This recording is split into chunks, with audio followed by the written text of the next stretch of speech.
안녕하세요. 나만의 개인 맞춤 법무사 김영용 법무사입니다. 이번 시간에도 제가 최근에 진행하고 있는 대구지방법원의 파산 면책 사건을 가지고 그 파산 신청하실 때 자녀들의 재산이 있는 경우에 어떤 게 문제가 될 수 있는지 이 부분을 말씀드리려고 합니다.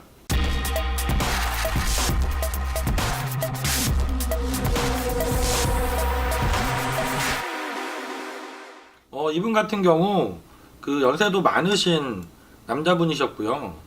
뭐 특별하게 파산 절차에서 문제될 것들은 전혀 없으셨어요. 그래서 이제 제가 당연히 파산 면책이 가능하다라고 말씀을 드리고 진행을 시작했고, 중간에 이제 약간 문제가 생긴 부분이 아드님 명의로 최근에 이제 부동산이 취득이 된 사정이 있었습니다.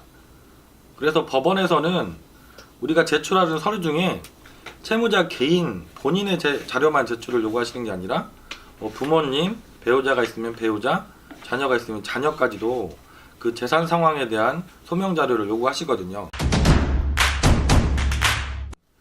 내 채무자 개인 파산인데 왜 부모, 배우자, 자녀 재산 상황까지 소명하느냐, 이 부분은 내가 내 돈으로 가족들 명의로 재산을 형성한 게 없는지, 그러니까 재산을 은닉한 정황은 없는지 이런 것들을 파악하시겠다고 자료를 요구하시는 거거든요. 그래서 기본적으로 들어가는 자료가 내 거 자료 이외에 가족들 자료로 들어가는 것이 재산 상황을 파악하기 위해서 지방세 세목별 과세 증명서를 요구하고 계시고 지적전산 자료 조회를 요구하고 계십니다. 그리고 자동차가 있는 경우에는 자동차 등록 원부까지 요구를 하고 계시죠. 이 세 가지 서류를 보면 대부분의 재산은 어떤 것이 있는지 파악이 가능하신 거죠. 그래서 이제 파산관제인께서 자료 조사를 하시면서 최근에 이 가족들 명의로 이렇게 재산이 형성된 부분이 있으면 그 부분에 대해서 어떤 걸 요구하시냐면 구입자금의 출처를 소명해 달라 이렇게 요구를 하십니다. 그래서 내가 자녀들 명의로 배우자 명의로 이렇게 재산이 최근에 취득됐더라도 그 구입자금의 소명처만 정확하게 소명을 해주실 수 있다면 이 문제가 되지 않는 경우죠. 그래서 이제 아까 말씀드렸던 이 사례에서도 자녀분 명의로 최근에 이제 부동산들이 몇 가지가 취득이 되었지만 그 상의를 드렸더니 자녀분께서는 정상적으로 직장 생활을 오래 하고 계신 분이었고 그분의 소득 자료를 제가 쭉 뽑고 그분의 통장 거래 내역을 쭉 받아 보니까 그 부동산 취득 자금이 소명이 충분히 가능한 분이셨기 때문에 그 자료를 법원에 지금 제출을 하고 겨우 문제가 되지 않고 면책 결정을 받으실 것으로 보입니다. 오늘 시간에는 내가 이제 자녀들 명의로 부동산이나 최근에 이제 자산이 형성된 경우에 어떤 자료를 제출해야 되고 문제가 될 수 있는지 이 부분을 설명을 드렸습니다.